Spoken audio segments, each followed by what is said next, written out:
Hello and welcome in just over an hour. President Zardari will land in Delhi. We're getting you the latest here this Sunday afternoon. You are with CNN and IBN. And that is the big story we're tracking for you today, the day-long visit by Pakistan's President Zardari to.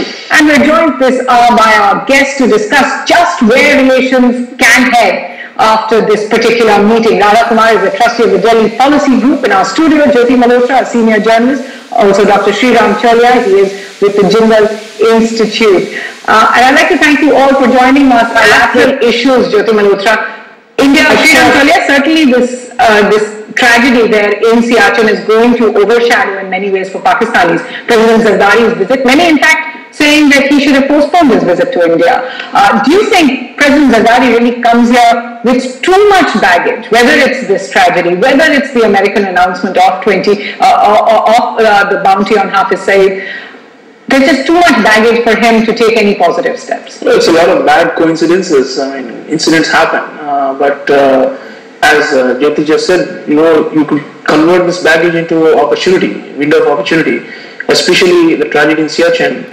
Clearly shows, the understanding is that there's always been some kind of backdoor agreement in place, but it's just not being made public.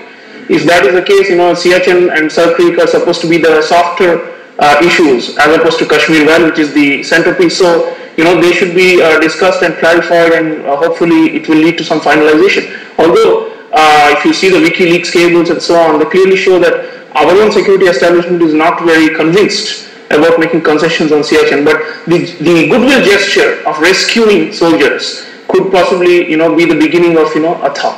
All right. So in fact, there seems to be a kind of jinx with all initiatives President Zardari puts forth with India, because he's seen as pro-India. There was his offer of a no first use pact with India that he made in a crowded interaction which Karan Thapar had in fact anchored. There was in fact his meeting in Yekaterinburg, his decision to try and send the ISI chief to India after 26/11, his push for Indian trade.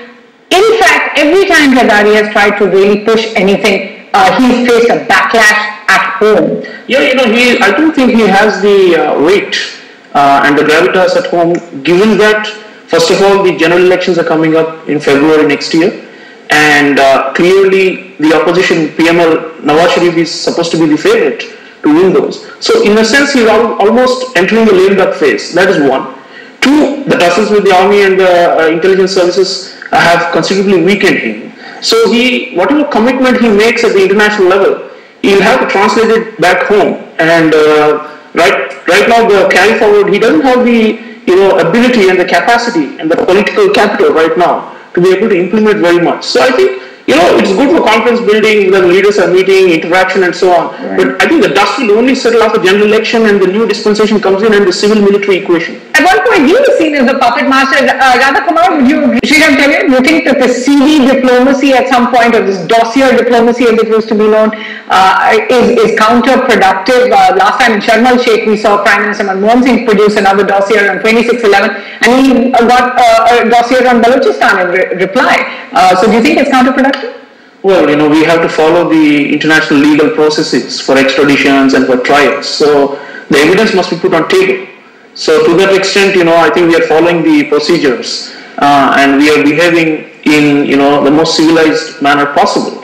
But of course, that's not an end in itself, because we'll have to find other means to be able to prevent these kinds of attacks and to deter the terrorism in the future and to raise the cost of terror.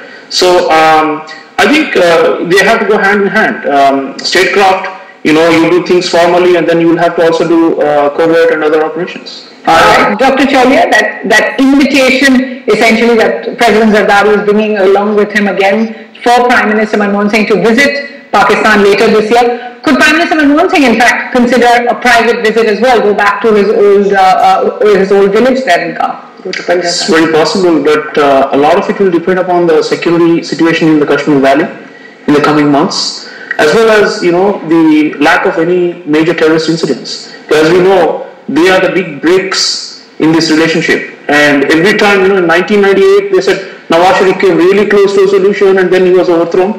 And Musharraf came really close to a solution, and then he was overthrown through civil society. So, there is many tantalizing moments like these. I think Prime Minister should take up these offers, just so that the bilateral visits, whether they're official or unofficial, continue and keep up some kind of record of interaction, because that's important in diplomacy. Sometimes you don't achieve very much, but just following the processes generate some momentum. We seem to have a lot. Dr. Chaulia, we're looking at those pictures of him landing, and he certainly seems to have been delayed by an hour. Now, the run-up to his visit here has not been extremely propitious.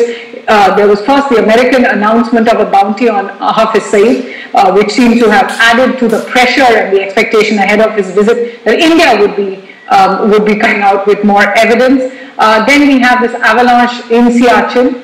The question really, has the delay really meant that his bilateral chat with Prime Minister Manmohan Singh is in fact being shrunk, and perhaps on purpose? Well, circumstances cannot be avoided. I think the best that one can hope for is that, as Surya just mentioned, that there is this whole gamut of issues, and also there was mentioned that even regional issues will be discussed.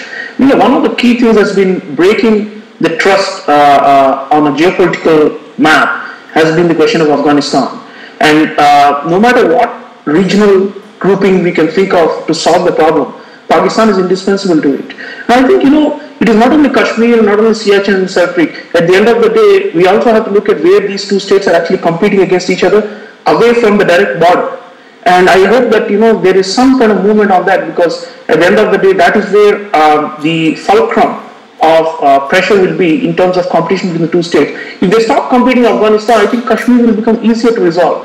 People see the linkage in terms of the movement of jihadis in this direction, but it can also happen in a positive blowback, where you have some kind of accommodation between the two countries involving other regional in Afghanistan, and then it creeps in the form of confidence towards solving the Kashmir problem. All right, so Afghanistan, Sreeram Chaulia, the fact that he's brought more than 40 people in his delegation, should we be reading a lot into that, or is it just a lot of people who want to go to the Ajmer Sharif? Well, I don't think this kind of delegation size befits a personal visit. So clearly, there is a reluctance on our part to host an official visit, and therefore they have circumvented it. And Khwaja Moinuddin Chishti is a great alibi. But the fact that so many official members are coming, and they're going to have their own bilaterals, it seems, is interesting, because then it means that we are back to yet another fresh start for dialogue process. So it has to happen, because there are many technical issues. As you know, the conflict is not just about Kashmir. So they will need multiple points where they'll have one-on-ones and equations and so on. So I think it has to happen. Otherwise, if it was just him, it would really become a personal visit. All right, if it's just him and his family members, what is the significance, if any, of him bringing his son with him? I think he's grooming him for the next generation of People's Party leadership. And as you know, in Pakistan, the India experience and ability to interlocute with Indian leaders is very critical in terms of credentials and pedigree for him to eventually take over. Certainly, Mr. Zardari is not a popular politician. He's not a charismatic politician like his late wife. So he would want to, groom Bilawal. And I think meeting with Rahul Gandhi will be interesting, because if you go back in time, when Rajiv Gandhi and Benazir Bhutto met, it was seen as, a wave of the future with hope. So, in many ways, the clock turned 360 degrees. All right, certainly an interesting meeting between Bilawal Bhutto and Rahul Gandhi, although some would say neither of them are yet close to that position, that official position of the kind of, as you said, that meeting between Rajiv Gandhi and Benazir Bhutto. In fact, those pictures there now of President Zardari's own plane. He is part of, as we said, that big delegation, but he himself is there on that Gulfstream jet. He's going to be received at the airport by Parliamentary Affairs Minister Pawan Kumar Bansal, who is the Minister of Waiting for the Pakistani President, and will be escorted directly to the Prime Minister's residence. We expect in another half an hour or so, and then to discussions with the Prime Minister. Just to go back to that earlier discussion we had on exactly what will be discussed when it comes to 2611, when it comes to Hafiz Saeed, the first question really, did the American announcement on Monday of a reward on Hafiz Saeed's head, in a sense, cast a shadow. We heard from Prime Minister Gilani reacting quite strongly inside Parliament to the American reward. Has that cast a shadow on what President Zardari is able to talk about when he comes here? Yeah, sure, because, he's watching his back. And there are a lot of conspiracy, as you know, Pakistani political culture is full of conspiracy theories. And there's a lot of, concern about whether he may privately give away and make concessions, especially from the hardliners. They're going to say, is he going to say in private that, I sympathize with your concern about Hafizide and even I want him handed over to justice, but I can't? So there is this whole belief that he might actually make some compromises. And therefore, I think it is inevitable that, a figure of his diabolical background will cast a shadow on a visit of this. All right, so Hafizide, one shadow, right, Sreeram Chaulia. Certainly, the expectations are low, the timing is not the best. The question, in that kind of charged atmosphere, can the Indian and Pakistani leadership sit down to just lunch? Certainly if you take the long view, the timing is not that inopportune. Think about it, India is growing at a pace that Pakistan cannot even dream of matching. India is on the race to become a great power. It's comparing itself and competing more and more against China. So in this kind of environment, we are not obsessed with Pakistan anymore, like we were 10 or 15 years ago. So in that sense, I think we are less insecure. And whatever Pakistan is able to do is more like a pinprick on this, growing economy. So I think we are more comfortable. I think we can make more concessions. I'm taking a long view. Compared to a decade ago, the violence in Kashmir Valley is down for the last 4 to 5 years. So in that sense, I think we are far more comfortable with an agreement and a solution to all these outstanding problems today than ever before. So attempts have been made in the past, and R.K. Mishra is supposed to have gotten really close during Nawaz Sharif's time, and then Musharraf. But I think this time it could be a lasting one simply because Pakistan is almost like a junior in this race, and it's no longer seen as a major threat for us. So if we are comparing ourselves against China, Pakistan solving the problem of Pakistan is actually a bonus for us. We don't want this albatross around our neck. All right, and none of that is going to happen in a day, certainly, and not over this truncated meeting between the two. Should we be reading more into the fact that President Zardari has cut short his visit to Delhi? He's going to apparently get only about 15 minutes with Prime Minister Manmohan Singh before they go into lunch. Should we be reading more into that? Maybe he's concerned about the blowback effect at home, and especially given the closeness with the Hafizide incident. So I think he's, trying to cover for any kind of radical, because if you see the domestic politics in Pakistan, Zardari is preparing. He's just coming out of Punjab where he's been, mobilizing his party cadres for the big election that's coming up next year against Nawaz Sharif's party. So I think you cannot expect much before February 2013 really in terms of substantive settlement because of this, hanging Damocles' sword of an election where, the softies will always be seen and will be pounced upon by the other side. It's always very clear that President Zardari is expected to reiterate his invitation to Prime Minister Manmohan Singh to visit Pakistan within this year itself. And we do know that Prime Minister Manmohan Singh is fairly keen to talk about 2611, the pace of the trial. Is there any chance that anything else can be talked about? Well, as I said, Afghanistan should be spoken about. I think, the SARC processes and, because SARC has been such a disappointment for so many decades now. And everybody knows that these two countries have been holding SARC hostage. So when they mention regional issues, there should be, some kind of responsibility shown by both sides that, the fate of the smaller countries in the region could not be held hostage like this for too long. And I'm hoping that, the target of $10 billion of bilateral trade, which they've set, should be achievable through these kind of meetings which will facilitate more technical negotiations that will resolve all these negative lists and so on. So I think the trade should be right up there. And as Karan Thapar was mentioning, Mr. Zardari, like Mr. Nawaz Sharif, actually both of them believe that trade must go on. And I think that is where we can see some concrete movement and something to celebrate in this rather despairing relationship. Right, you're saying it's a despairing relationship. It's also particularly hard for Zardari himself. Within his own establishment, he's always seen as too pro-India. Does it make it more difficult for him to, in fact, give anything in a meeting like this?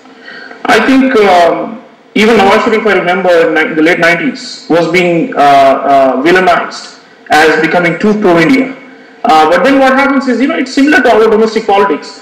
When the BJP is in power, they talk, in a very moderate tone. When they're outside, they say, we've got to book them for terror and so on. So I think, it alternates. I mean, when they're in opposition, they take a more hawkish line and so on. It is mostly for domestic audiences. I think it is fair to say that both the main civilian political parties, I don't know about Imran Khan's party and its fortunes, whether it will be able to make a difference, but the main ones, both of them at the top, you can say actually, are pro-India. But the real question is it, how far can civilian rule deliver without the consent of the military and the intelligence apparatus? So that is really the Achilles heel for all these initiatives. At the end of the day, we can only go so far, depending on whether General Headquarters in Rawalpindi is okay with it or not.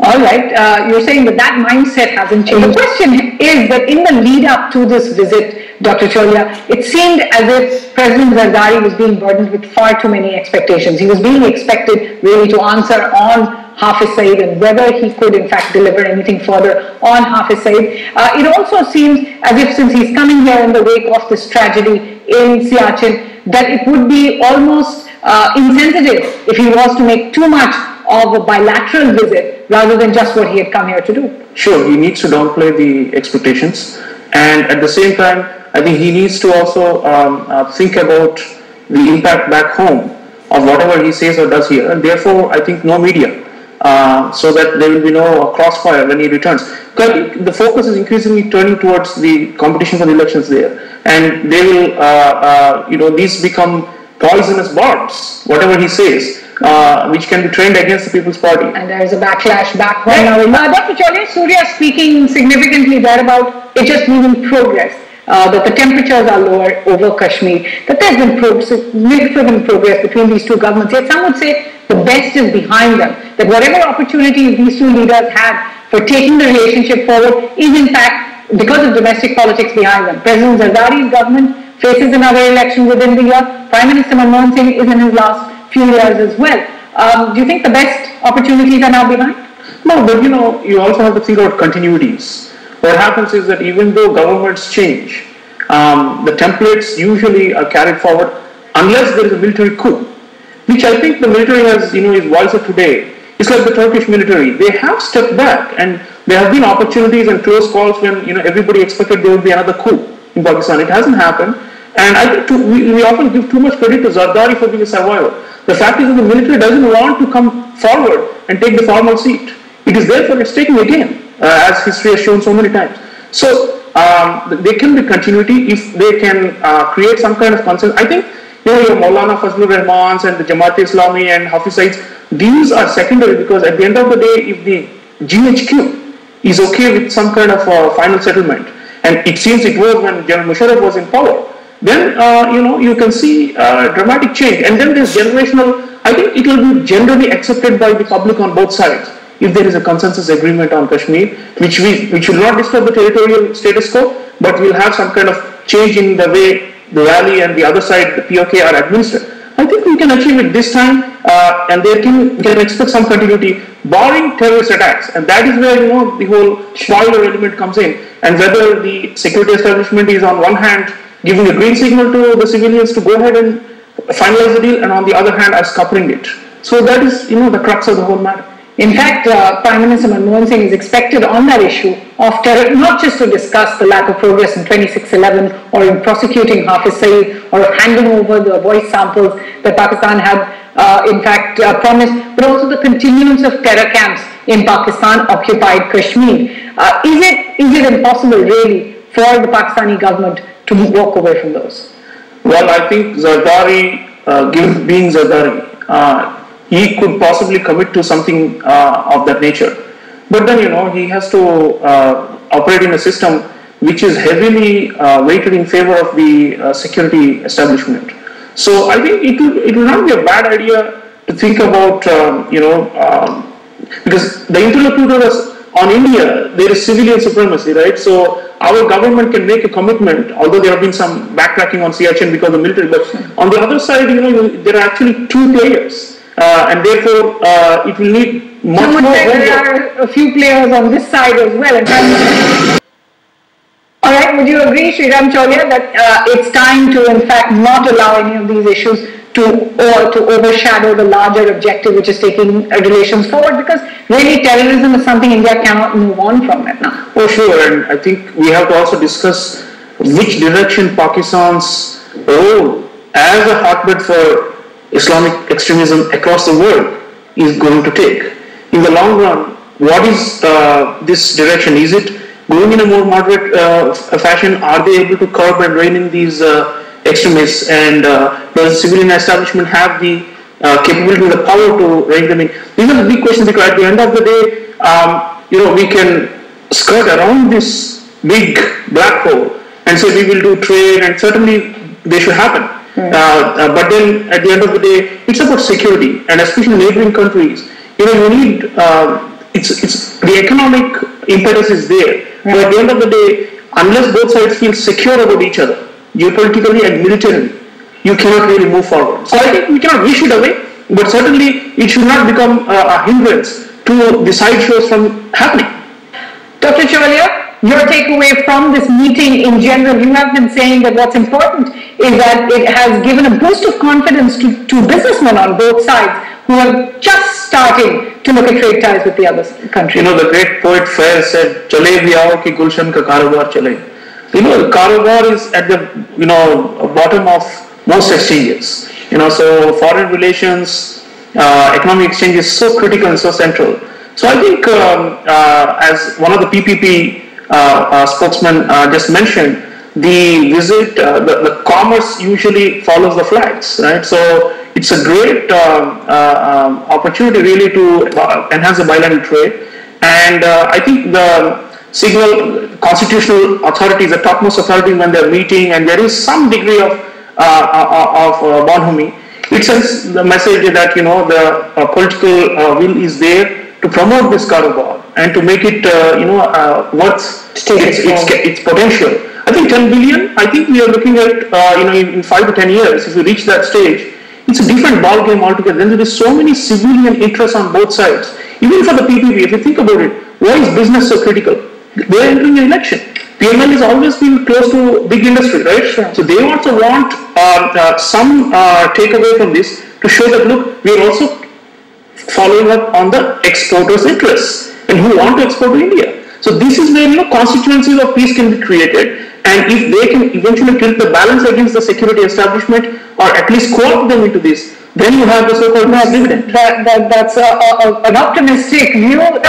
Dr. Chaulia, he seems to be saying that yes, you welcome the US's statement comes at a strange timing because it was also preceded 2 days before by the bounty on Hafiz Saeed. Yeah, but keeping Hafiz Saeed aside for a second, the Americans, for them to have a dignified exit from the so-called AFPAC theater, they need some modus vivendi between Islamabad and Delhi. And therefore, I think, even going back to the 1990s, the Americans have always been scared about this being a nuclear flashpoint and so on, and they've tried, whether the two parties want them or not, to play some kind of constructive role to bring the two sides together. I think the Obama administration will look to this as a lifeline, because otherwise they will have a very, very disgraceful exit where they have one more theater in the so-called war on terror which has fallen flat. Right. So the only way they can come out of it saying we brought some stability to the region is if Delhi and Islamabad come together. So although we don't want them to be mediators or interlocutors, the point is that we need their blessings in the background to say, please go ahead and we appreciate it. And as Mubashir Zahdi was pointing out, perhaps the biggest contribution right now is the fact that there is so much anti-Americanism in Pakistan that India seems to be a less threatening interlocutor. The only concern will be if the radicals in Pakistan maximize the propaganda that India and the United States are ganging up, choose Hafiz Saeed-like actions. and actually pressurizing Pakistan too much. Sure. The United States knows that it needs to keep a safe distance, but it will play this constructive role because it's forced to do this. I don't think it is trying to split the two sides or to create war between the two. I think that is really a conspiracy theory. To discuss the significance of those talks now that we have a better understanding of what they talked about. Dr. Sreeram Chaulia is a foreign affairs expert. He's with the Jindal Institute of International Affairs in our studio. Also, the former Deputy National Security Advisor, Leela Ponnappa, joins us at this hour. And Dr. Chaulia, 40 minutes is not a lot of time when you are discussing all issues of bilateral, regional and global impact. What do you think is the most significant? The cameras seem to show a long handshake even at the beginning. So, as Gulzar, the famous poet, was haath chhoote bhi to rishte nahi choda karte. Neighbors, we have to engage. And I think the fact that they have covered the entire gamut of issues, even in that short spell, implies that, there is a lot on the menu, and we cannot escape or have shortcuts. And there is also some tough talking about terror. So that has to happen. And I think what we are showing here is that the two are willing to possibly chart a new chapter in their bilateral history. And I think the fact I had mentioned earlier is that the power gap between the two is so enormous now. Pakistan has stopped pretending that it is India's equal, which is necessary because as long as it was seen as balancing India in South Asia and for the sake of China, there was this animus. But now I think, if they want to see India as an example and to emulate in terms of economic growth and all that, clearly all these nitty-gritty issues will fall in place because the big picture is showing that the Pakistani people, if not the establishment, want to actually move along because they have seen the benefits accruing to the Indian people from economic growth.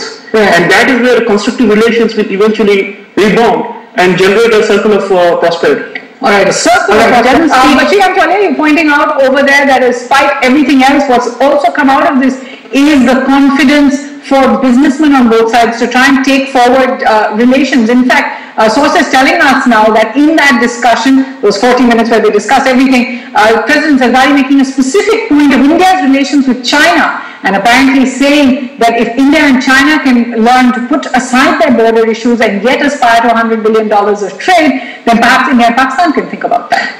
So I think the trend globally has been to compartmentalize economic from security issues to the extent possible. So, for example, people talk about even Japan and China. Hot economics, cold politics, right?